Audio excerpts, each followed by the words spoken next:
Gandhi ഘാതകനായ ഗോഡ്സെയെ പ്രകീർത്തിച്ച് വിവാദത്തിലായ NIT അധ്യാപിക doctor Shaija ആണ്ടവനെ ഡീനായി നിയമിച്ചതിൽ പ്രതിഷേധം ശക്തം. വിവിധ യുവജന സംഘടനകൾ NITയിലേക്ക് മാർച്ച് നടത്തി. KSU ക്യാമ്പസിലേക്ക് നടത്തിയ മാർച്ച് സംഘർഷത്തിൽ കലാശിച്ചു.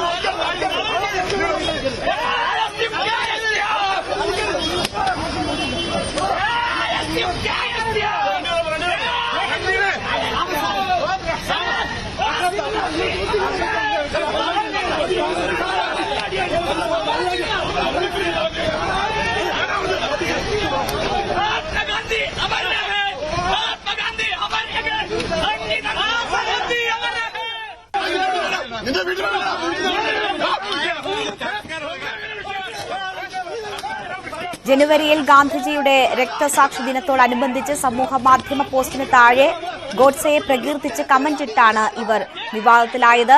MS അനീഷ് കുമാർ വാർത്തയുടെ വിശദാംശങ്ങളുമായി ചേരുന്നു.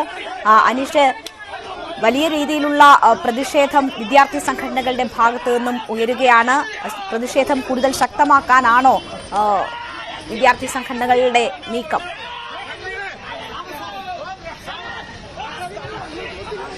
NIT ക്യാമ്പസിലേക്ക് പ്രതിഷേധങ്ങളുടെ ഒരു വേലിയേറ്റം തന്നെ ഉണ്ടാവുന്ന കാഴ്ചയാണ് കാണാൻ കഴിയുന്നത്. ഇന്നലെ തന്നെ DYFI അടക്കമുള്ള യുവജന സംഘടനകൾ ക്യാമ്പസിലേക്ക് പ്രതിഷേധവുമായി എത്തിയിരുന്നു. അതിനു പിന്നാലെയാണ് ഇന്ന് KSU പ്രവർത്തകർ അല്പസമയം മുമ്പ് എത്തിയത്. ഇപ്പോൾ നമുക്ക് ദൃശ്യങ്ങളിൽ കാണാം SFI പ്രവർത്തകർ NIT ക്യാമ്പസിലേക്ക് മാർച്ചുമായി എത്തുന്നു. നേരത്തെ KSU പ്രവർത്തകർ എണ്ണത്തിൽ കുറവായിരുന്നു എങ്കിൽ പോലും അവർ ബാരിക്കേഡുകൾ ഭേദിച്ച് ക്യാമ്പസിനുള്ളിലേക്ക് കടക്കാൻ ശ്രമിച്ചു. പിന്നീട് പോലീസ് ഇത് ശ്രമം പരാജയപ്പെടുത്തി. ഇതിനുശേഷം പ്രവർത്തകർ പോലീസുകാരെ അസഭ്യം പറഞ്ഞുവെന്ന് ആരോപിച്ച് വലിയ തോതിലുള്ള മർദ്ദനമാണ് പ്രവർത്തകർക്ക് നേരിടേണ്ടി വന്നത്. ഏതാണ്ട് 10-15 മിനിറ്റോളം പ്രവർത്തകരും പോലീസും തമ്മിൽ ഇവിടെ കയ്യേറ്റമുണ്ടാവുകയും പ്രവർത്തകരെ പോലീസ് അറസ്റ്റ് ചെയ്ത് നീക്കുകയുമാണ് ചെയ്തത്. RSSനെ പിന്തുണയ്ക്കുന്ന പോലീസുകാരാണ് തങ്ങളെ മർദ്ദിച്ചതെന്ന് ആരോപിച്ചാണ് പ്രവർത്തകർ അറസ്റ്റ് വരിച്ച് പോയത്. എന്തായാലും SFI പ്രവർത്തകർ ഇപ്പോൾ ഇവിടേക്ക് കയറുന്ന ദൃശ്യങ്ങൾ തന്നെ പോവാം.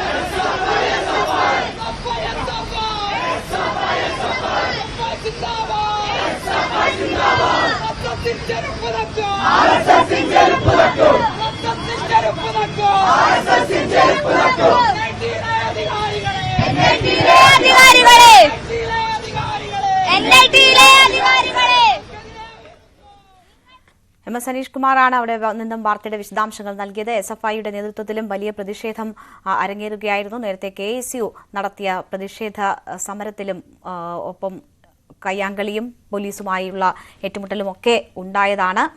എന്തായാലും പ്രതിഷേധം കനക്കുകയാണ്. മറ്റു വാർത്തകളിലേക്ക്